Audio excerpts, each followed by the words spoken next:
Toko tanga na bisika oyo tokozwa maloba na ndenge Tata Nzambe Molimo Mosantu apesi biso. Bae bazali na bapapie to babiki bozwa banote. Ekosunga biso pamba te tozali na 4e génération oyo ezali na maboko ya Papa Simon Kimbangu Kiangani. Na bayuda makambo mingi ebungaki pamba te bazalaki na negligence. Tolanda ndenge tokotanga na kati ya mukanda ya Tata Nzambe. Tokotanga na mukanda ya Daniel. Daniel tokozwa chapitre 2. Tokobanda kotanga na verset 1. Tokosilisa na verset 28.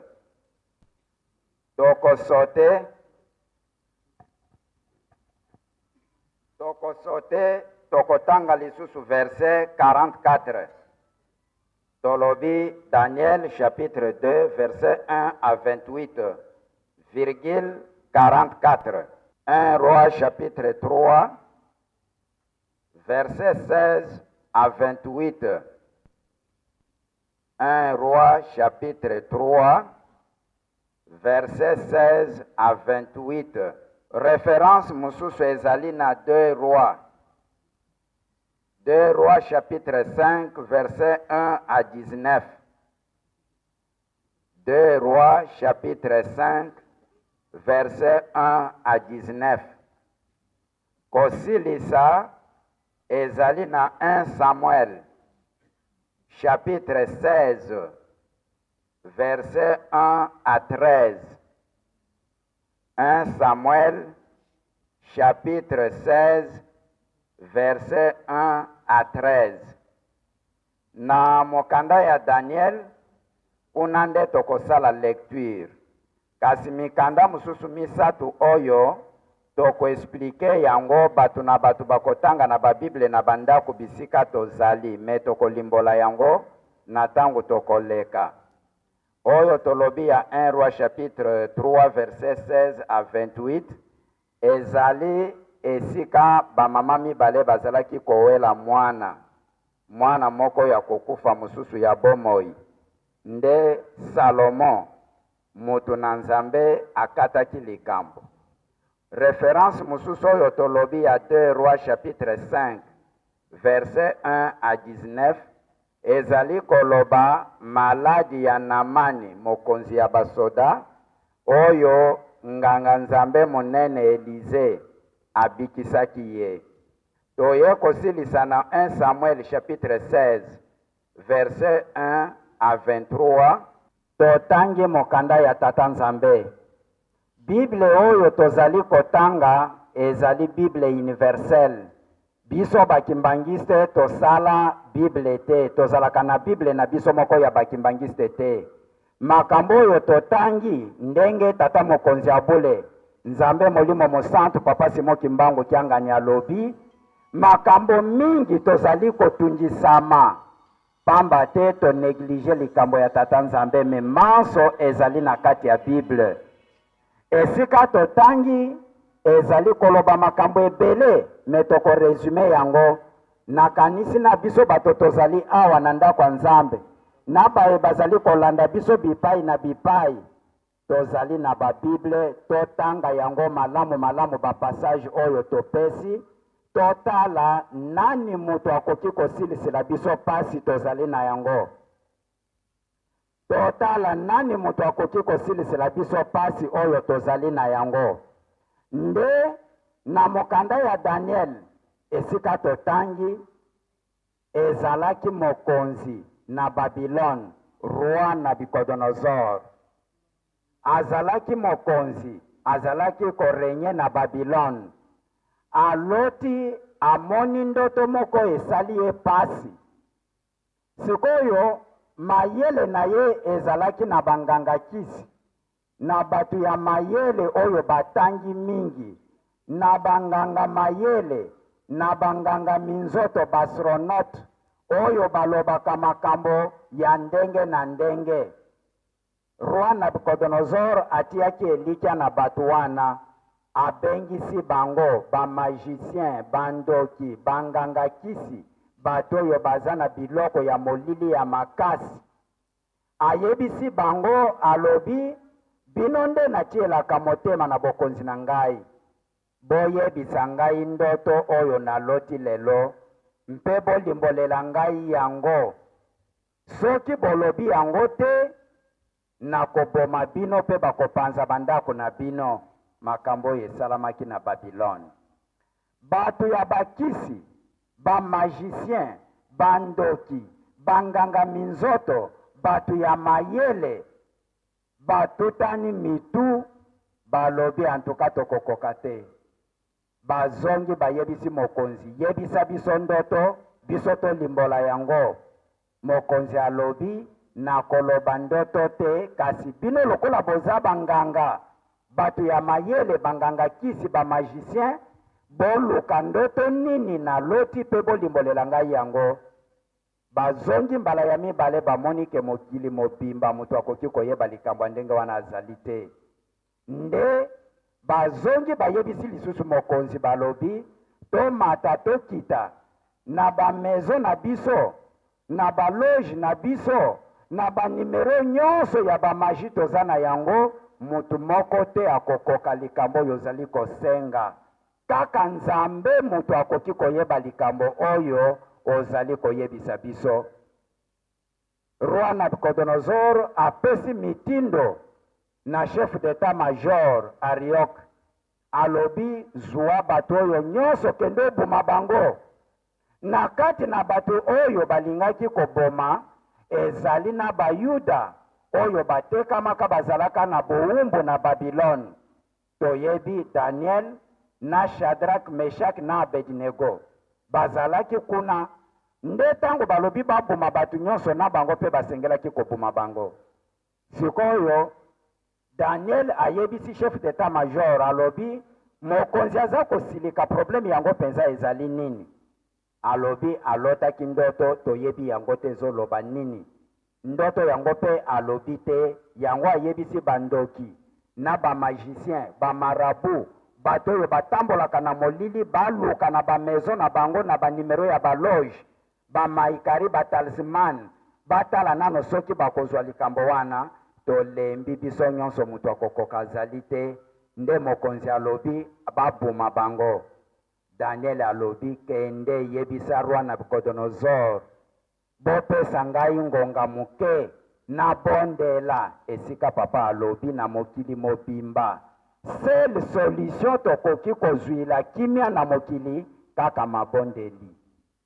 Daniel alobi, roi apesa ngai temps na bondela nano nzambe na ngai, nzambe ya bakoko na ngai. Alukaki nzambe ya bapaya te, abondelaki nzambe ya bakoko na ye, nzambe ya Abraham, nzambe ya Isaac na Jacob. Tango akei asangisi baninga na ye 3, Shadrach, Meshach na Abednego, babondeli. Tango balali, nzambe aye kopima na ndoto, bakutani na Daniel. Ayebisi ye ndoto, alobi, ndoto oyo Roi Nabucodonosor alotaki, ezali ekeko. Ekeko ya monene, statue, ya molai, a décrire yango, mutu ezali ya bronze. Trône na yango, maboko na yango, baparti mususu ya argile, baparti mususu mabende. Eloko moko euti likolo eye, ekweli ekeko wana epanzani. Yebisa ye ezali makambo ya bokonzi. Makambo ya bokonzi. Nzambe akopanza makanisi ya batu nyonso mayele na bango ekosila. Kino ye moko nzambe akotelemisa mutu oyo ye akorenye na 4e generation kuna bakomi bokonzi ya minei na Bible. Mutu wana akoumela seko na bokonzi. Nde na 44 bayebisi biso ete bokonzi wana ekoningana te, pamba te euti epai ya Tata Nzambe. Bikolo nyonso oyo bazalaki konyokola batu wana bakokoka lisusu ekolo wana te, bakozala makasi mingi pamba te bokonzi na bango euti epai ya Tata Nzambe. Bakozala na mayele, bakozala na makasi, bakodomine bikolo nyonso ya mokili, pe bokonzi wana ekotikala libela. Batata pe bamama, bakimbangiste, na baye bazali kolanda biso na musika. Ndimbola ya makambo oyo totangi na kati na mukanda ya Tata Nzambe, Bible ezali na makambo ebele tozali kotanga, lokola mukanda oyo totangi ya Daniel, na mukanda ya Apocalypse. Makambo mususu esalamaki deja, mususu ezali ya eke na tango na biso oyo tozali, mususu nano esalamite. Oyo totangi esalamaki na Babylone. Me lelo ezali makambo ezali na kati na mokili na biso na RDC. Référence oyo tokozwa esika tolobi na 2 Rois chapitre 5. Kobanda na verset 1 kino verset 13. Kuna tokomona histoire ya maladi ya komanda ya basoda oyo babengi Namani. Eloko moko tokozwa na chapitre wana. Azalaki na maladi ya lepre, azali kotungisa atamboli bipai na baminganga. Solution ezwamaki te, po azalaki na mbongo mingi me ekokaki kobikisa ye te. Tango azali kotungisama, nde balobi na basali na ye, tokende toluka esika nini nakoki kozwila lobiko, nayoki ete nganga Nzambe azali esika boye. Nde bayebisi ye balobi Namani ozali kotungisama kokende koluka basolution mosika. Oyebi teke awa na mokili na biso na Asiri, na Israel tozalaka na Nzambe pe tozali na profete oyo akoki kopesa solution na likambo oyo. Bana ya Kongo tolanda makambo ezali na kati ya Bible. Bobosani ete na mokili na biso oyo tozali na Nzambe oyo akoki kopesa biso solution ya makambo oyo ezali kotungisa biso. Batuni Namani ndenge wana. Kokende bipai na bipai te, kende na profete Elize, solution ekozwama. Komanda ya basoda abongisi bampunda na basali na ye bakei. Tango bakomi esika mutu ya Nzambe azali, makanisi na ye ezalaki akozwa biloko apakola ye na nzoto po lepre esila. Nzoka nde Nzambe azali mutu ya ndenge mususu. Atindi ye kende na mai ya sima, mai ya musantu, mai oyo esilisaka pasi Silowe. Kende osokola, mbala sambo, maladi na yo ekosila. Namani na bunzoto na lolendo, mayele ya mikanda. Abungi adute alobi eske ngai mai nde na ye koluka kote oyo epai na biso ba mai ezalaka te. Basali na ye bapesi conseil balobi oyo alobi azali mosali ya Nzambe tosana no totala. Elize akei kokweya na piscine ya Obenit, mbala sambo abima boye, poso ya nzoto ekomi sembe lokola mwana botami sika. Mbo ya pasi na mokili, nani akoki kosilisela biso pasi? Banganga mayele, ba magicien, ba marabu, bandoki, banganga kisi, mayele sili. Bakoki lisusu eloko te. Nde makanisi etikali kaka epai ya Tata Nzambe. Awa bazali koyebisa biso ete bana ya Congo, bana ya Afrique, bana ya Kinshasa, bozali kobosana ete na RDC tozalaka na Nzambe oyo ya biso moko ya bakoko na biso. Bozali kokende koluka bakisi, bozali kokende koluka banganga kisi, banganga minzoto, ba magicien, ba marabu, batu ya ndenge na ndenge. Esika bazokende kosala ba pacte, kosinye mikanda, kuna bazosenga bango batu bakufa milimo ya batu. Bango bakobombana bakomonana te, me peuple ezali komona pasi batu ya Nzambe baza kokufa. Nzoka nde likambo ezali na makolo na biso. Nani abosani ete Kongo oyo ezali mokili oyo papa Simon Kimbangu amonelaki pasi po ete tokoma ndenge tokomi lelo boye. Tozalaki kobetama bafimbu na kati ya mabele na biso moko. Mobali azalaki wapi oyo akokaki koloba mpo na Kongo oyo? Azalaki wapi? Lelo bato bakomi kowela Simon Kimbangu balobi kuna na nkamba te. Simon Kimbangu ngai nde ye penza. Kuna ezali bango te. Tangu bazalaki koboma basali ya Simon Kimbangu, bino bozalaki wapi? Tangu bazalaki kokanga batu 150,000 morts pona mokili oyo, pona Afrique 37,000 familles oyo imonaki pasi pona likambo oyo. Oyo baza kobeta tolo lelo pona Kongo oyo bazalaki wapi? Lelo Simon Kimbangu atikaki liloba alobi oyo akozala mokonzi na mokili oyo alanda kaka bolingo mibeko pe misala. Totika bakisi, totika bamaji, totika biloko nyonso yango nde eza kobundisa biso. Nkolo Yesu alobi libanga moko ekotikala likolo ya libanga mosusu te. Libanga na libanga ekomivandela. Bokonzi moko te ya pays moko ekoki kodirige pays na biso. Toza komizongisa na bowumbu kokende kokosama na batu. Bamindele baza na se yoza kobima likolo po ete milimo ya batu esila na Kongo oyo Simon Kimbangu amonelaki pasi. Tangu bazalaki kokanga batu koboma po na Kongo oyo tozalaki wapi?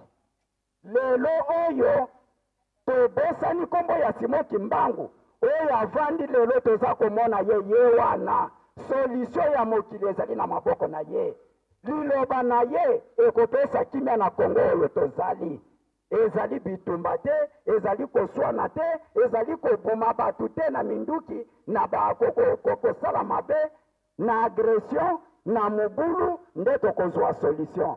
Kuna na Daniel bayebisi biso na verset 44 balobi, mokili oyo Nzambe akotelemisa mokonzi na ye. Peuple moko te bakoya koningisa biso lisusu. Simon Kimbangu na 1921 alobaki, Afrique mobimba nazweli bino indépendance kobanda na Congo RDC, Congo Angola, Congo Brazzaville. Bino nde bokodirige Afrique mobimba. Bapeyi nyonso bakoya kozwa pouvoir ya kotambwisa awa na mboka oyo Nzambe avandi. Na bayuda Nzambe azali lisusu te. Nkolo Yesu alakelaki bayuda mabe. Ayaki na mokili na biso Nzambe avandi na nkamba Yerusalemi ya sika. Tokobomba lisusu te. Botika kosala bisala-sala tofukamela Nzambe. Nzambe asalisa biso. Nzambe aloba totika kosala bisala-sala topesa likombo na tata Nzambe oyo avandi na nkamba. Nzambe aloba liloba kimia ekota na Kongo oyo RDC, kimia ekende na Angola na Brazzaville, etambola na Afrique mobimba. Bakontina oyo etikali bakoya kozwa pouvoir na Afrique ekomami ndenge wana. Totika makambo oyo tozali kosala, Bible ezali koloba polele polele. Pona kosilisa bana ya Kongo tozala mayele. Totangi makambo ya 1 Roi chapitre 3 verset 16 kino verset 28. Pona bayebisi biso likambo ya Roi Salomon. Kongo oyo ezali jardin d'Eden. Esika Jerusalem eutaki likolo ekiti na se nkamba Nouvelle Jerusalem. Esika Nzambe tata, Nzambe mwana, Nzambe molimo musantu bavandi na kati ya RDC. Tosala ereri te oyo bayuda basalaki, bavandaki na banzambe epai na bango, baneglige bazalaki koyeba te, balingaki aya na nzoto soki ya ndenge nini. Lelo mokili mobimba au nom de Jésus. Oyo bazalaki na ye kuna eske bandimelaki ye ndenge biso tozosala lelo. Nzambe ye oyo na kati na biso tozwa mokumba toza kobunda na yango topesa na maboko na ye atinda biso na mabondeli. Tango biso tokobondela tosala basakrifise babeko tokozwa solution ya mokili na biso. Bapeyi mususu baya koluka solution na peyi na biso. Tobebisa mwana te, tobuma mwana te, bapasula mwana te. Mokolo mwana azali na susi aboyi mubulu aboyi bitumba po mwana abeba te bainosa baza kokufa oyo baza koprovoke badesordre bazokima na basi na bango na bana na bango bakomonana te mpo na mokili oyo tondima bindima te tolanda liloba oyo nzambe azali koloba na Congo démocratique awa na nkamba Jerusalem lelo nzambe azali na Kinshasa anyati lelo na Kinshasa nzambe molimo mosantu nde yango bokonzi eutaka epai ya tata nzambe koponama ya David babotamaki na libumu ya tata na bango Izai tosala confusion te tozali na Ezayi oyo tobengi Yesaya wana mutu mususu tozali na mokonzi mususu oyo bazali kobenga Isaac wana mutu mususu me oyo toza kolobela tata ya David kombo na ye Izai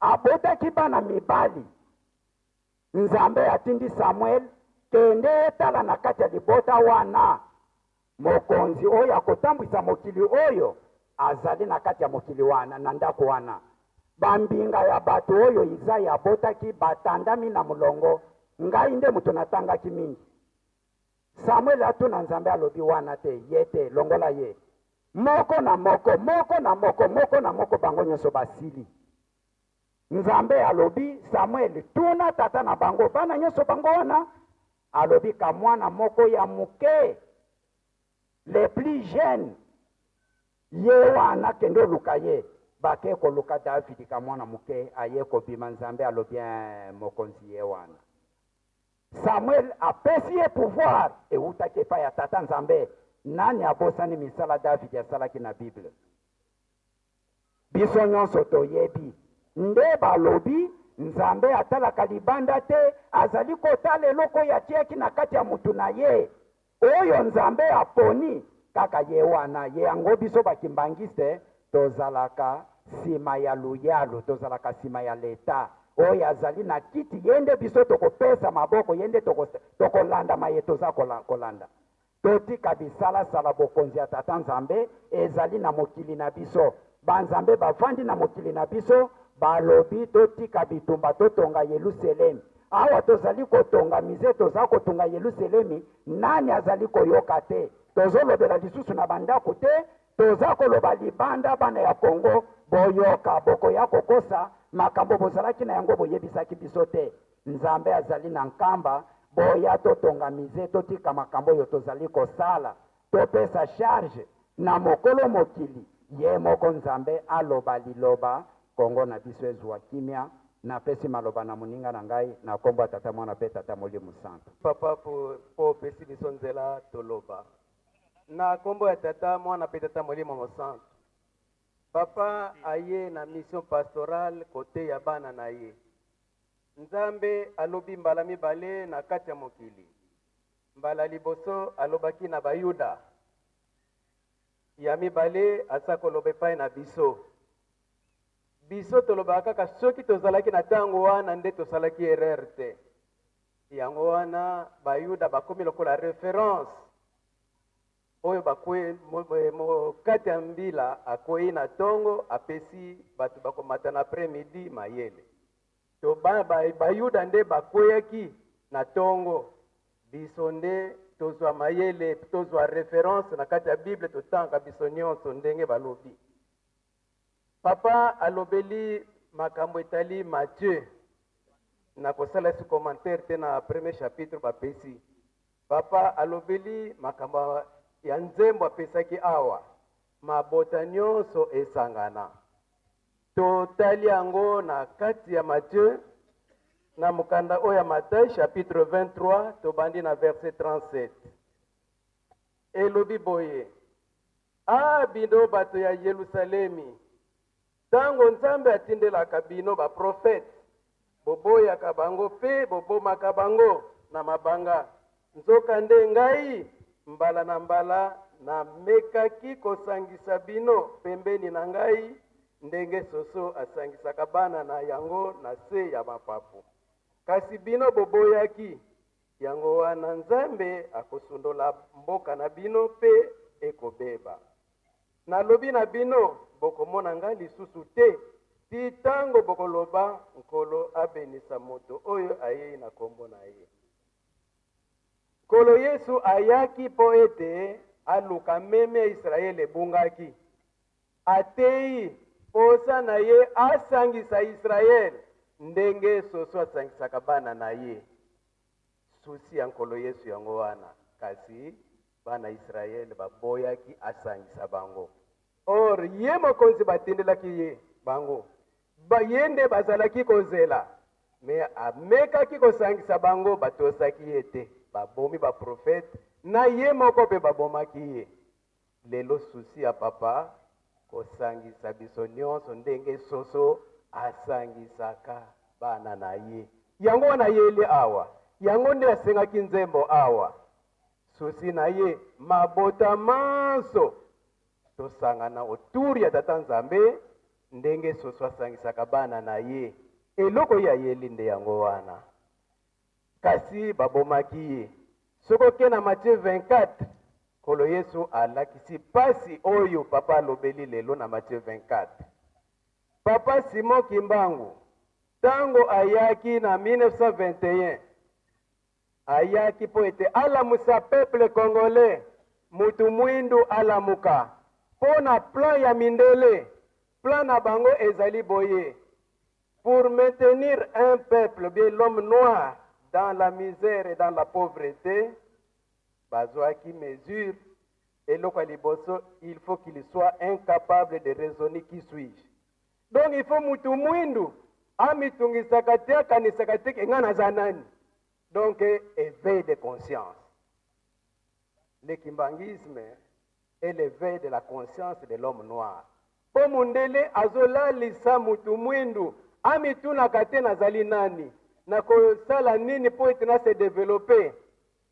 Eza yango na mindele plan na bango nde ya liboso nde yango wana. Et pour réussir à ça, il faut créer beaucoup d'industries de loisirs. Donc mutu mwinda bina kana ekaka. Mutu mwinda sakana kana ekaka. A raisonna kana likambo soko monike meme na faculté ya passe. Ah kuna passe za kuna kuna te. To mutu mwindu asere a raisonner te. Ya misatu.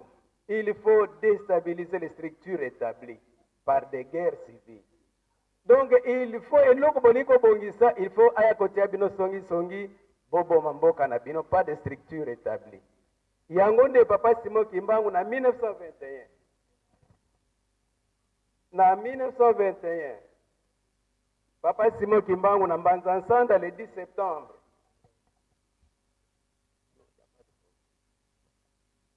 Alobi Boye.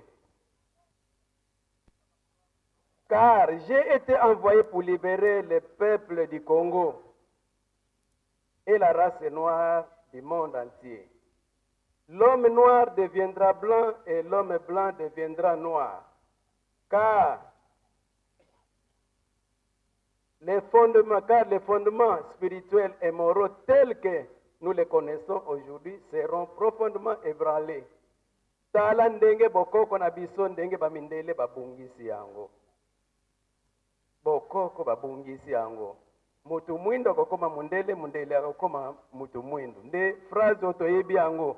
Me alobi, mundele asali nyonso po etabungisa bokoko mutu mwindo.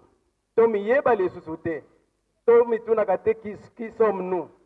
Nde yango wana tozomona pasi.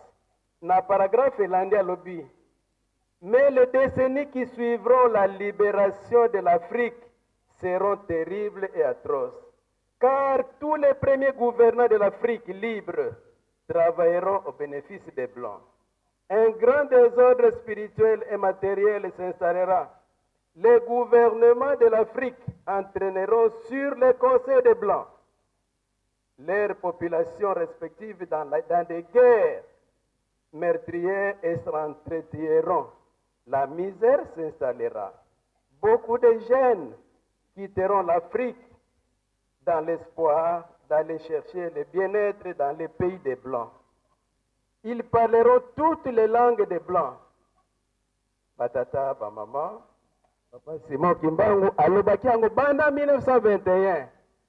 Que tango Afrique a besoin d'indépendance, ba président liboso, ba kotambuza Afrique, bakosala kaka na conseil ya bamindele. Mutu akomi libre olie asala ndenge asengi indépendance na bango, nzambe atambwisa biso na bakonseil ya bamindele bakomonisa bandeko na biso pasi. Misère ekozala na kati ya pays na biso, yango toza kovivre pasi. Ezali bakonseil bamindele bazongisa biso na bowumbu. Papa Dienge nalobi yango ke soki tobondeli makasi te, plan ya bamindele bazongisa biso na colonisation ya 300 ans. Papa Dienge nayebisaki biso yango. Yango wana depuis 1921 oyo tozomona bakonzi ya liboso babandaki balingi kaka bamindele batambwisa biso. Bamindele baprofite biso moko tomonaka pasi. Ezali deja makambo Papa Simoki bango alobaki. Yango nde papa aye kosangisa biso éveil de conscience. Yango wana oyo nyonso bazala nsima bamindele bakozala matabisi bamindele ekomami na mokati ya mokanda. Na kosukisa papa atangisi libondele le 6 avril awa. Na libondeli awa parti moko elobi boye makila ya batu esali liziba na miso ya Tata Nzambe. Na ntina nini? Komiponela batambulisi. Ba election na kati Afrique yazo tangisaka makila. Po ete ezo salama normalement te. Bamindele baza sima kotungisa biso, kolakisa biso, komema biso kana nzela ya mabe. Biso pe bilanda landa au moins te raisonner. Papa Simoki Mbangu ayebisa biso nyonso tu wana tolanda ye ndenge aye oyo akoyebisa biso mutu mwindu yebakaka ke mundele ayebi bonheur ke Nzambe apesa yo pays oyo kado. Mundele moko akomaki ke mukolo oyo Nzambe azwaki décision ya kopesa Afrique na batu mwindu, Nzambe amelaki masanga. Il était ivre parce qu'il ne fallait pas pesa mokili Afrique oyo eza etona na kita na batu mwindu. Ntina Papa Simoki Mbangu ayelaki po ete basaba babima Afrique etombama na sima Tata Simoki Mbangu. Ya papa alobi tozala mokuse po dimanche tokokontinue koloba. Tosuki wana toboma mboka na biso te na kombo ya Tata Mata Molimo Santo. Amen. Merci papa pasteur.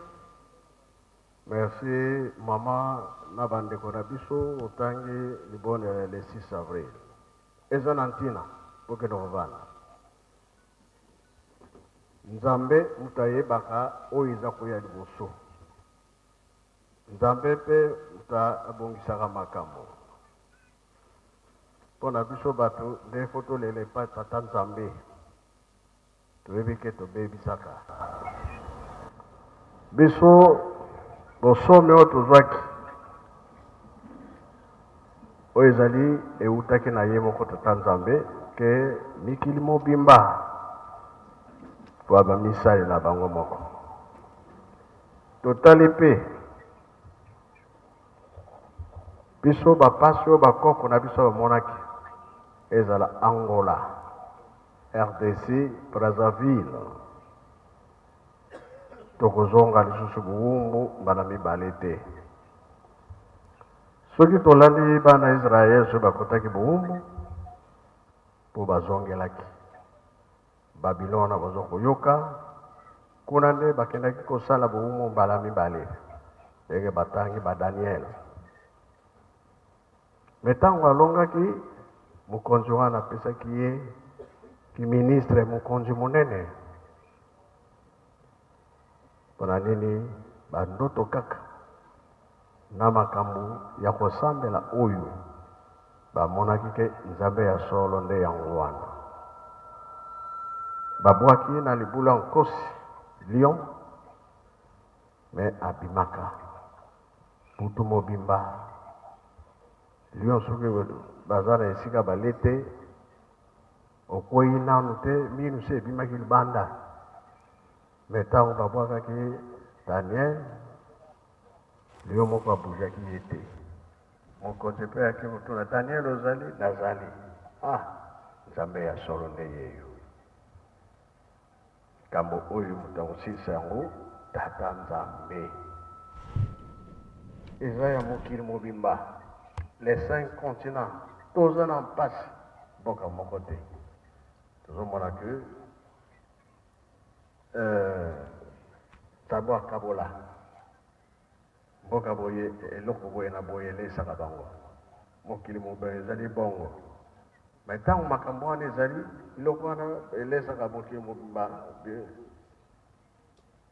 trouble eza kuna to guerre ezali kuna nzala ekotaka ekoti na afrike nzambe atia biloko ebele oyo elesaka mokili mobimba kasi soki bitumba eza na afrike blocage pesa mpe mpasi na mokili mobimba mpo biloko wana ekomonana lisusu te ata ebanda komonana me ekozala susu cher mpo tokozwela yango na mpasi kasi soki bozali tranquille alors na ntango wana biloko ekoya ebele bato bakolia bato bakotonda bato bakosepela